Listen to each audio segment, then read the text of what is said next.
सरपंच साहब लाभ सिंह जी और सतपाल जी उनके भाई थे।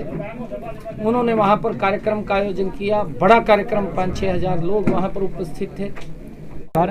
एक सतपाल जी एक अच्छी मेहनत करने वाला इंसान है। जाम्बा जब से ये सरपंच इनका भाई बना है उससे जाम्बा एक पूरा हमारा हल्का पुंडरी क्या पूरे हरियाणा में एक फेमस गांव हो गया है। पुंडरी हल्के के गांव जाम्बा में नागरिक अभिनंदन समारोह का आयोजन किया गया था, जिसमें मुख्य अतिथि भाजपा प्रदेश अध्यक्ष हरियाणा नायब सिंह सैनी पहुंचे। कुछ दिनों पहले सतपाल जाम्बा ने बीजेपी पार्टी को ज्वाइन किया था। पार्टी ज्वाइन करने के बाद पहला कार्यक्रम अपने गांव में रखा, जिसमें हजारों की संख्या में लोग नागरिक अभिनंदन समारोह में पहुंचे। भाजपा प्रदेश अध्यक्ष नायब सिंह सैनी का फूल माला और साथ ही ढोल नगाड़ों के साथ जोरदार स्वागत किया गया। वहीं भाजपा प्रदेश अध्यक्ष नायब सिंह सैनी ने प्रेस वार्ता के दौरान कार्यक्रम की तारीफ भी की।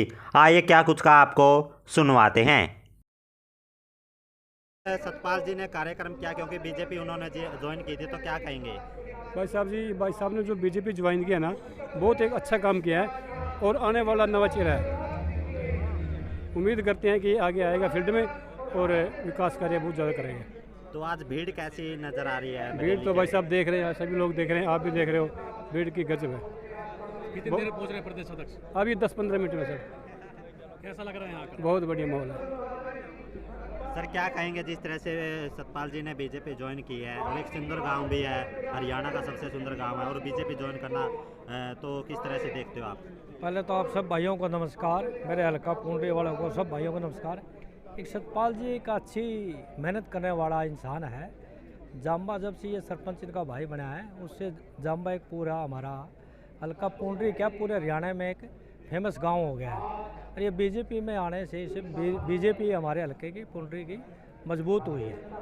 मैं तो ये बात कहूँगा कि ऐसे जैसे नौजवान साथी हमारे बीजेपी में आएंगे और बीजेपी दोबारा मुख्यमंत्री हरियाणा का मुख्यमंत्री जो होगा बीजेपी का होगा। धन्यवाद। हमारे सामने 2024 का विजन है। हमारे देश के यशस्वी लोकप्रिय प्रधानमंत्री आदरणीय नरेंद्र मोदी जी को तीसरी बार इस देश का प्रधानमंत्री बनाना है।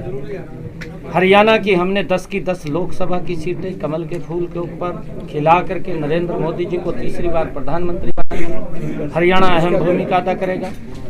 हरियाणा प्रदेश के अंदर भी मनोहर लाल जी के नेतृत्व के अंदर तीसरी बार सरकार भारतीय जनता पार्टी की बनने जा रही है। बड़े मैंडेट के साथ जा रही है।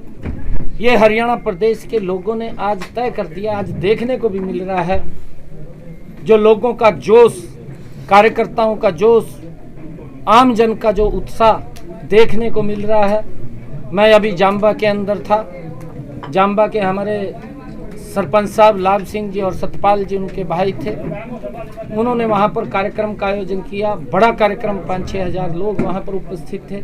संकेत देता है कि 2024 के अंदर नरेंद्र मोदी जी को तो तीसरी बार 10 की 10 लोकसभा की सीटें दे करके तीसरी बार प्रधानमंत्री बनाने का काम कर रहे हैं। मनोहर लाल जी को भी तीसरी बार बड़े मैंडेट के साथ हरियाणा प्रदेश की तीसरी बार जिम्मेवारी देने का काम कर रहे हैं। क्योंकि इन लोगों ने जो काम किए हैं, गरीब के लिए काम किया। नहीं तो पूर्व की सरकारें मैं देखता था, कांग्रेस की सरकारें चुनाव के समय नारे देती थी गरीबी हटाएंगे, और वोट लेकर के गरीब व्यक्ति का सरकार दिखाई नहीं देती थी, भाग जाती थी। गरीब ढूंढता रहता था कि सरकार कहां पर है।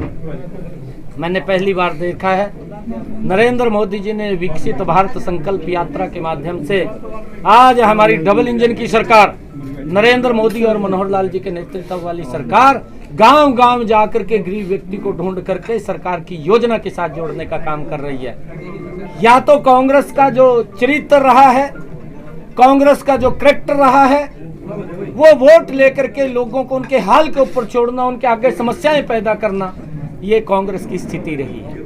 परंतु नरेंद्र मोदी जी ने लोगों के रास्तों को सुगम करने का काम किया है। मनोहर लाल जी की सरकार ने घर बैठे ही लोगों को सुविधा पहुंचाने का काम किया है।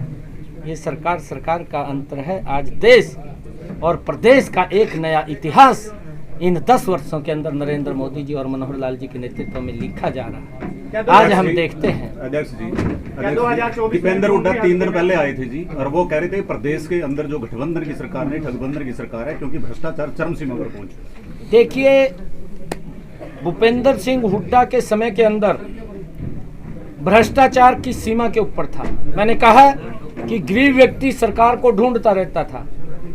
आप जागरूक पत्रकार हैं, मैं एक उदाहरण के आपको बताना चाहता हूं, आप उसको सर्च भी करना, आप फिर उनको पूछना भी जो मैं बात कह रहा हूं। भूपेंद्र हुड्डा के समय के अंदर, ये 2009 से 2014 से पहले की बात है, गरीब माँ का बेटा नौकरी के लिए कल्पना भी नहीं कर सकता था कि वो नौकरी लग जाएगा। कितना भ्रष्टाचार वो भूपेंद्र सिंह हुड्डा की सरकार के अंदर था, आप उसको सर्च करें। कितनी बोलियां लगती थी, गरीब व्यक्ति तो सोच भी नहीं सकता था कि नौकरी लग जाएगी। ये मनोहर लाल जी ने ही सिस्टम बनाया है, आज भ्रष्टाचार को समाप्त किया है। आज गरीब माँ का बेटा भी हरियाणा सरकार के अंदर SCS अधिकारी लग जाता है। मैं अपने इसी कैथल के पुंडरी के गांव के अंदर जब जाता हूं, जब मैं गांव के अंदर जाकर के बोलता हूं, तो मुझे गांव के लोग बताते हैं हमारे गांव के अंदर 300 बच्चे बिना पर्ची बिना खर्ची के लगे हैं जी। हमारे गांव के अंदर अगर छोटा गांव है, वहां पर 20 बच्चे बिना पर्ची बिना खर्ची के लग गए हैं।